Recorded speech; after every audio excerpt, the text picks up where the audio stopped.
Hola, buenas tardes para vosotros, buenos días para mí. Eh, yo ahora mismo me encuentro en Estados Unidos, hacia acabando una estancia postdoctoral que empecé en Santiago de Compostela, en el grupo de metabolopatías del Hospital de Santiago de Compostela.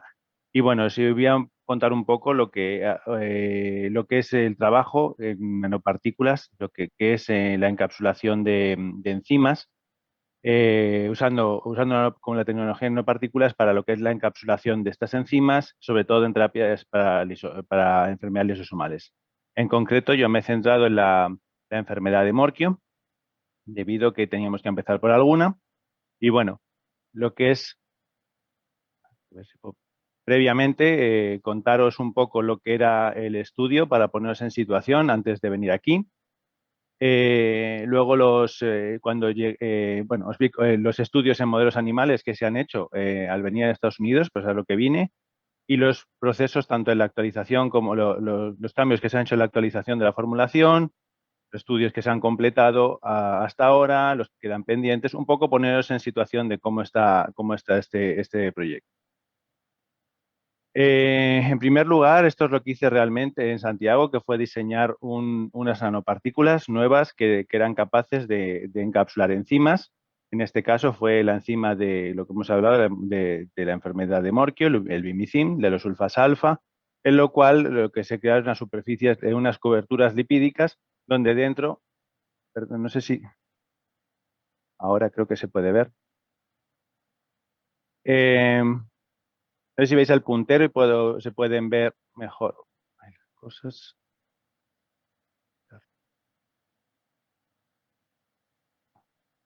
Si vuelvo para atrás. Este sería la nanopartícula, que sería lo que es una esfera lipídica donde internamente contiene el fármaco encapsulado. Y de aquí tenéis la actividad enzimática que se podía ver internamente y algo que podía quedar en la superficie. Todo esto pues se realizó diferentes estudios, aquí lo estoy simplificando, donde se empezaron a estudiar en células patológicas de la enfermedad de Morquio. En la imagen central podéis ver una célula de fibroblasto del músculo que era patológica, donde se pueden ver los depósitos de los acúmulos de glucosaminoglicanos, y cuando se ponía en contacto con las nanopartículas a diferentes tiempos, veíamos que las formulaciones se internalizaban y se iban a los depósitos para poder liberarse el fármaco. Posteriormente, este estudio continuó y se realizaron en tejidos. En este caso es un estudio de un paciente donde podéis ver los depósitos acumulados en lo que es en este tejido y diferentes células. Como es la parte de la izquierda, serían los tejidos, la parte de esta matriz extracelular de alrededor del tejido, que cubre las células, perdón, y en la parte de la derecha algunas células con los depósitos.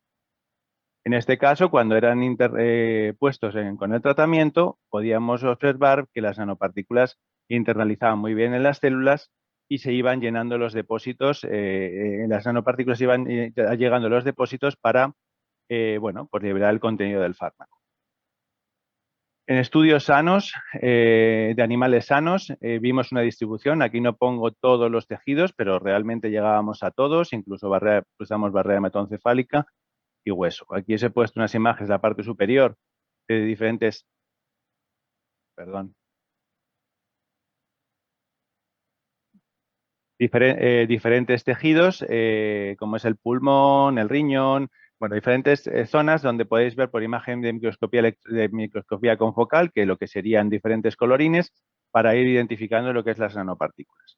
Y en las imágenes de abajo son microscopía electrónica, una imagen más de precisión, donde podíamos ver en diferentes células lo que sería los acúmulos de estas nanopartículas llegando a las células. Bueno, pues una vez teniendo este proyecto, nos pusimos en contacto con el laboratorio del doctor Tomatsu. El doctor Tomatsu está en un hospital que se llama New Morse, que está en el estado de Delaware. Y bueno, pues vine en el 2019, vine aquí y para continuar en los estudios en el modelo animal. Entonces, aquí tuve al principio una serie de inconvenientes, porque debido a que en el laboratorio no se trabaja con nanotecnología, pues yo estuve escaso de este equipamiento, lo que me limitó mucho el poder trabajar. Poco a poco se fueron resolviendo las cosas, pero al principio fue un poco difícil. Eh, y cuando empezamos a probar la formulación en lo que era en lo que eran los animales, vimos que había algunas cosas que había que cambiar la formulación y bueno, eso al no tener tantos equipos, pues me limitó un poco y me retrasó un poco porque tuve que ir tuvimos que hacer contactos con la universidad, estaba un poquito lejos y bueno, de vez en cuando tenía más que acercarme a ellos para chequear las formulaciones. En este caso, uno de los principales problemas que encontré fue un crioprotector. El crioprotector lo que es que se usa, porque la formulación lo que haces es hacer las nanopartículas y liofilizarlas. Lo liofilizado es un sistema que es como quitarle el agua a la solución que tú tienes para conservarla mejor. En este caso, lo que se hace es ponerle un componente que proteja a la formulación, que en este caso era azúcar, era sacarosa, y bueno, pues a la formulación la protegía, pero cuando nosotros la poníamos en contacto con los animales, al llevar cantidad de azúcar, los animales, los ratones en este caso, eh, pues con el tiempo pues les hace daño y los podía y los les hacía vamos, se volvía tóxico y los mataba. Entonces aquí tuvimos que cambiar este crioprotector que fue solucionado pues con una alfa beta ciclodestrina beta-ciclocestrina que conseguimos que protegerlo muy bien y que no fuera tóxico para los animales. En el siguiente, otro problema que tuvimos es que la encapsulación era deficitaria, o sea, la encapsulación de la enzima había que incrementarlo, entonces tuve que hacer unas pruebas para ir mejorando lo que era la encapsulación de la enzima dentro de las nanopartículas. Ahora os enseñaré un poco la evolución de lo que fue esto. Y luego, pues, una optimización de protocolos que, bueno, que para el proyecto no estaban, porque en este caso, bueno, pues había que cambiarlos debido a que el doctor Tomaso trabaja principalmente en terapia génica y para ese tipo de cosas, pues no estaban preparadas. Bueno, en lo que es la continuación de lo que es, perdón, lo que es la encapsulación, cómo se mejoró. Principalmente yo hago 4 fases para donde mido la enzima. La primera fase sería lo que hago, la primera, cuando se hace la formulación, lo que haces es medir prácticamente, bueno, pues la enzima que queda residual, pero con las nanopartículas, o sea, realmente en el volumen que tienes. Una vez luego que se separan las nanopartículas de la solución, pues se mediría lo que es la enzima sobrenadante, la enzima que queda no encapsulada. Luego la parte de la liofilización serían 2 partes, una que es la enzima que queda fuera de la cubierta, o sea, de la nanopartícula, y una vez cuando se rompen, que sería la parte más a la izquierda de los 4 grupos, lo que queda dentro de las formulaciones. Bueno, pues empezamos al principio teniendo muy poquita encapsulación. Fijaros en la tabla de la izquierda, el último grupo y la última barra, por decirlo así, pues sería un poco lo que íbamos teniendo de encapsulación dentro de las partículas. Y poco a poco se fue consiguiendo que tener más encapsulación, sobre todo en la parte de la derecha. Al final, pues que fuimos consiguiendo tener mucha más encapsulación enzimas y siendo más efectiva la enzima. Esto se siguió y bueno, teniendo gran cantidad de enzima activa dentro de las nanopartículas según en función del peso, ¿no? Teníamos más partículas con más enzima. Lo que no sabíamos si esto iba a ser suficiente todavía debido a que, bueno, hasta que no pruebas las dosis, hasta que no pruebas en los animales, pues no sabemos si es suficiente. Bueno, entonces decidí usar diferentes alternativas con las nanopartículas y usé 2 alternativas, 2 vías de administración. Una que es la vía endovenosa, que es la que conocéis todos, es una inyección en la vena de administración de las nanopartículas con la enzima. Otra es una administración oral, una administración de tratamiento por vía oral, que ahora os comentaré un poquito por qué esta opción. Y luego compararlo con la terapia de reemplazo enzimático, tanto con animales enfermos y animales sanos. ¿Por qué el tratamiento oral? Esto es un poco que hace esta introducción para que entendáis un poquito cómo es posible acceder por vía oral con el tratamiento de nanopartículas. Estas son unas imágenes de unos artículos sacados ya de recientes, en el año 2000, 2001 más o menos, en el cual demuestra un poco cómo las nanopartículas lipídicas, no son o algunas poliméricas, o sea, dependiendo del componente de que están construidas, pues son capaces de poder atravesar los epitelios intestinales. En este caso, o sea, más o menos es una imagen de lo que quiere decir es las vías de paso por las cuales las nanopartículas son capaces de atravesar. Todo va a depender un poco del tamaño. Cuando llegamos al intestino, entre las células, sobre todo de las células de Peyer's, unas células que están en el intestino, que tienen la capacidad de absorber, tienen lo que son los espacios entre las células, son un poquito más abiertos y hay zonas en las cuales las nanopartículas podían acceder. Todo dependiendo, ya te digo, os digo, del tamaño, no solo las nanopartículas, componentes en general. Y luego a través lo que se llama pinocitosis. Es como pasar de un extremo al otro sin ningún cambio. O sea, entra por un lado y sale por otro, lo que iría en función del tamaño, como os explicaré, a una vía, a un sistema de transporte u otro. Como os decía, el sistema de transporte va a depender del tamaño y va a depender que si es unas moléculas muy pequeñas se van a absorber y lo que van a ir es a lo que es sistema sanguíneo, o sea, lo que conocemos todo como la absorción de cualquier alimento. Ese alimento,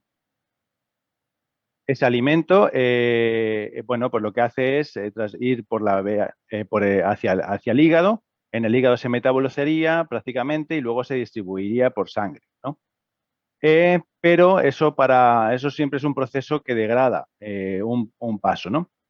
Antes de que llegue a los tejidos. Pero si el tamaño es mayor, es alrededor de 300, 500 nanómetros, va por vía linfática. La vía linfática son unos capilares donde se transporta la linfa, que son los glóbulos blancos principalmente, que es un sistema paralelo al sistema circulatorio. Y este se conecta, tiene puntos de conexión con el sistema circulatorio. Bueno, pues esas son una de los dos pasos que tendríamos a través de pinocitosis, a través entre las uniones entre las células, pero existe otro paso que es el que más puede afectar a este sistema, que es que las nanopartículas lipídicas, bueno, pues sufren una pequeña degradación en la estructura por la hidrólisis, por las lipasas que tenemos en el intestino, y eso se absorbe en las células, pero las células transforman, lo que hacen es coger grasa que tenemos de los alimentos, de la misma degradación de las partículas, y lo que hacen es hacer una reencapsulación, por decirlo así. Esto lo que hace es que los lípidos se vuelven a formar sobre los lípidos y crean lo que se llaman los kilomicrones. Los kilomicrones, aparte de ir marcados con las proteínas que se marcan a los kilomicrones, es el transporte natural que llevan las grasas, o sea, lo que luego vamos a conocer como el HDL, el LDL, lo que es el colesterol. Bueno, lo que va a hacer es ir perdiendo densidad y va a llamarse de diferente manera, pero es lo que conocemos como el colesterol. Pero esto sería inicialmente el primer paso de transporte de lípidos para absorber los lípidos.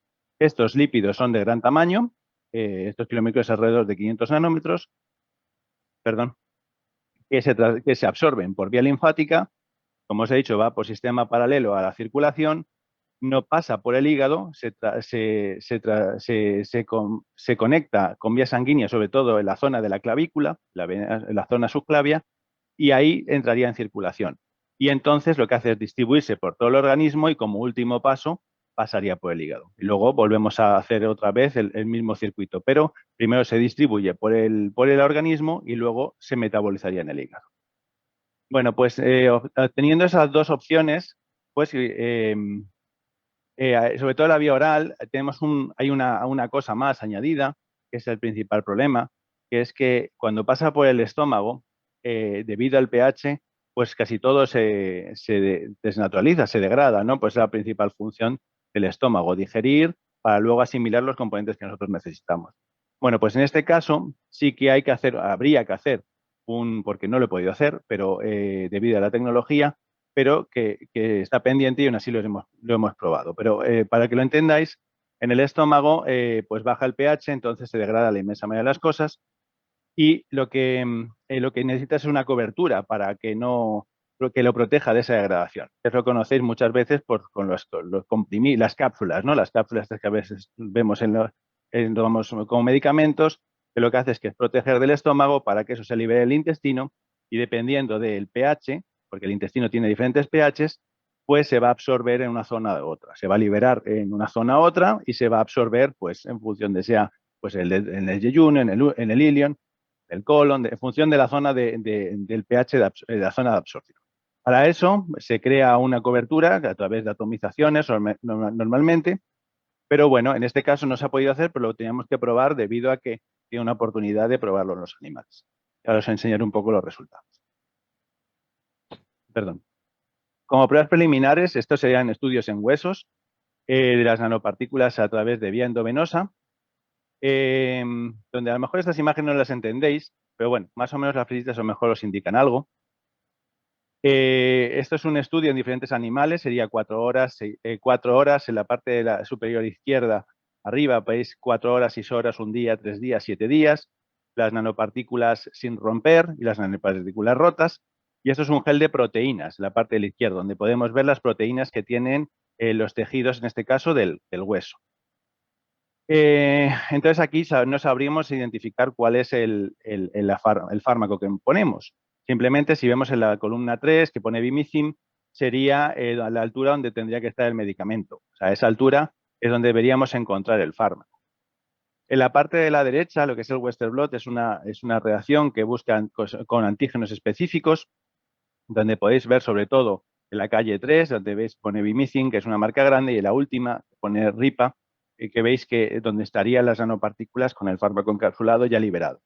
Bueno, pues en este caso el anticuerpo nos dio en la parte superior de arriba, lo que esto normalmente pueden estar, al estar amalgamadas las formulaciones y llegar todas juntas, pueden crear como dímeros o trímeros, que poco a poco se va degradando e incluso van apareciendo en bandas más abajo, puede ser el medicamento.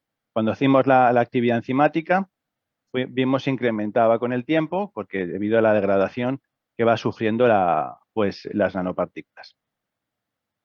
En lo que es el hueso, también hicimos lo mismo, donde teniendo más importancia sobre todo a un día. O sea, vemos que la efectividad no es tan grande como en endovenoso, pero que también podíamos llegar, asumiendo que el fármaco pues iba a degradar bastante, ¿no? Por lo que os he contado del estómago.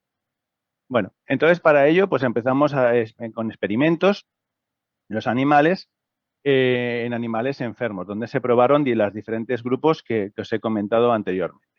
Bueno, para empezar, el modelo del doctor Tomatsu es un modelo bien caracterizado, sobre todo en la placa, lo que es en la placa de crecimiento, en la zona ósea. Ahí está muy bien diferenciado, pero tiene alguna limitación en lo que es la parte fenotípicamente, o sea, lo que es el aspecto.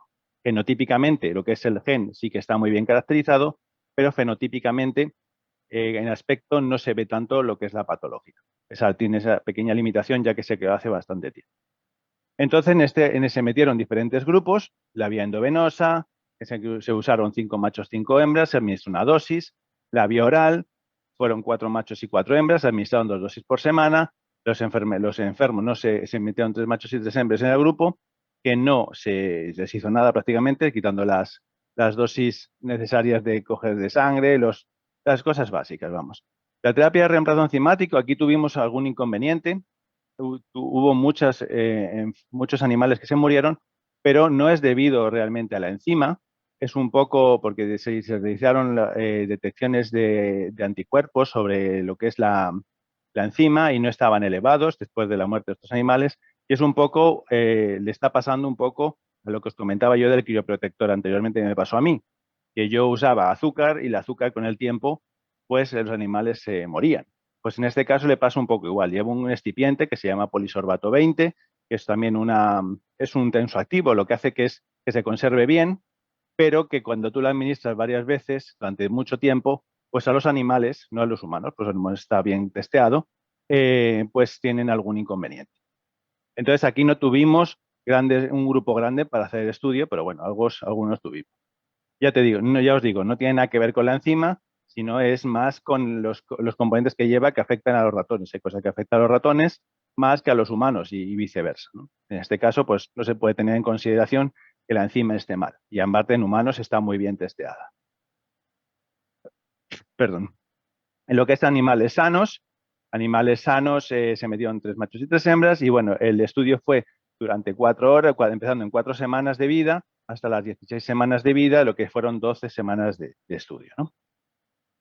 Bueno, aquí os pongo un ejemplo de cómo sería un animal fenotípicamente. Sobre todo esto lo pongo para que lo entendáis un poco en las gráficas que os voy a poner posteriormente para ver que era por qué os pongo yo las gráficas siguientes, ¿no?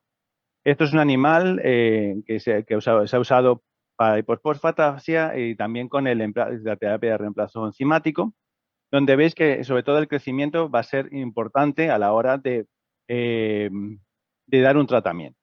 Entonces, cuando veis que sobre todo la parte a los 21 días, en la parte de la derecha, el animal enfermo, cuando no es tratado, pues deja de crecer, no crece más. Cuando se le administra el tratamiento, es la siguiente línea, como veis que evoluciona mejora en el peso del animal.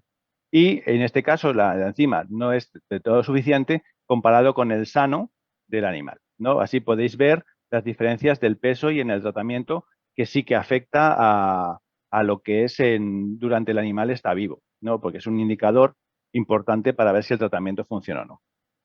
Bueno, esto es un poco, visto la anterior gráfica y entendiendo cómo van las gráficas de peso, pues estas son las gráficas de peso realizadas en los diferentes estudios con eso, en machos.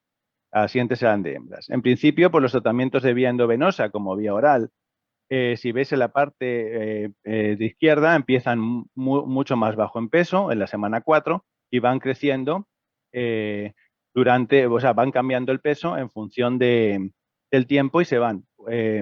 Bueno, parece que se igualan en todos los tratamientos y la vía oral empieza más bajo y sí, continúa más arriba en peso, pero si veis en la parte de la derecha sería el crecimiento en lo que sea el incremento de peso comparando que desde el punto de inicio. O sea, esto es el peso por semana, lo que fueran creciendo por semana. Y viendo que el tratamiento de la terapia de reemplazo enzimático, como las vías endovenosa o como la vía oral, pues aumentaban el peso y lo que era el enfermo y el sano, pues no tenían grande variedad, que es lo que os he explicado, que no son muy fenotípicamente en el aspecto, no parece que no tienen grandes cambios. En las hembras pasó igual, en los grupos de tratados con nanopartículas endovenosas y orales y en terapia de reemplazo, pues subieron de peso, más la oral sobre todo, en el cambio de peso porcentual, pues sí que se veía que un incremento con los tratamientos. Bueno, pues para intentar buscar, para ver si habían crecido o no, lo que hicimos fue, en las autopsias, pues en los machos y en las hembras, pues coger los huesos e intentar medirlos, para ver si había algún cambio significativo de crecimiento. Entonces, bueno, en principio aquí pongo los ratones que sean enfermos, que tenían alrededor de 3 centímetros. En lo que es en vía endovenosa, solo tuve esta foto porque se me ocurrió hacerlo después de este grupo de hacer las autopsias, entonces no tengo tanta cantidad de fotos, solo tengo esta. En la vía oral de los machos, pues sí que había incrementado 1 milímetro respecto a lo que era el enfermo. El reemplazo enzimático se quedaba en 3 centímetros y los sanos se iban a 3,1. Ese milímetro que podía ser algo significativo o no, pero bueno, veamos algún cambio. En cuanto a las hembras, pasaba un poco, esta era un poco más dispar, tenía bueno, pues muy dispar, empezaban los enfermos entre 2,9 y 3,3, los de vía endovenosa se quedaron todos en 3,1, o sea que por lo menos fue homogéneo. La vía oral crecía entre 2,2 y 3,3, la reemplazo enzimático se quedaba en 3 y 3,1 y los sanos entre 2,3 y 3,3. Esto depende mucho del animal, o sea que era un poco que hay animales que crecen más, crecen menos, entonces no sabemos si esto era algo real. En lo que era la dureza y la textura de los huesos sí que se veía pequeños cambios, pero en los análisis todavía, bueno, eso los contaré un poquito posteriormente. En cuanto a lo que es las relaciones de anticuerpos, o sea, lo que es ver lo que es anticuerpos específicos contra la enzima. Se hizo un estudio de los grupos en diferentes semanas, donde en la parte de arriba sean los machos y en la parte de abajo sean las hembras, donde podíamos ver que la terapia de reemplazo en machos y esto sí que fue algo sorprendente porque no esperaba, en la vía de encapsulación de vía endovenosa, pues algo de anticuerpos generaban. Aunque también fue un poco sorprendente ver que los sanos empleados, aunque eso también generaban anticuerpos. Entonces, aquí esto fue un poco difícil de entender, pero bueno, en este caso, donde no se generan anticuerpos, vamos a pensar eso, es en vía oral y en enfermos. En este caso, pues no se generaban. Y en las hembras pasa un poco igual. Se genera mucho más en la vía de reemplazo enzimático, que eso ya se sabe. Eh, Luego, lo que es la de vía endovenosa también generaba un poco. Y aquí, pues, se ve claramente que en enfermos y sanos, enfermos y vía oral no generaban anticuerpos. Como sabemos que tenemos mucha degradación por el estómago al no tener esta cubierta, pues estos son estudios un poco preliminares porque tenemos que ver si realmente cuando tenga esa cubierta entérica y pase más fármaco o se proteja un poco más las nanopartículas en por vía oral, eh, ver si estos anticuerpos son generados o no. Porque realmente pues pasa, pues, pero menos de lo que nosotros esperamos. Bueno, si vamos a lo que es la patología de hueso, aquí os enseño la placa de crecimiento de lo que es un animal enfermo, em, que sería, bueno, pues como vemos en la parte central, esas células vacuoladas, que bueno, que van creciendo, se van diferenciando hacia los extremos y, bueno, en principio lo que hay que eliminar son esas vesículas que tenemos en estas células, ¿no? Entre estas células que lo que son grandes y sobre todo vacuoladas. En la parte de la derecha sería la parte del fémur, que dependiendo del corte, pues se va a ver mejor las células, pero también, bueno, también se ven vacuoladas y un poquito desorganizadas. En este caso sería lo que sería el sano, donde podéis ver el ejemplo contrario, ¿no? Que son vesículas, son células pues más pequeñas y prácticamente no hay vesículas, que eso es lo que es la patología, como ya sabéis.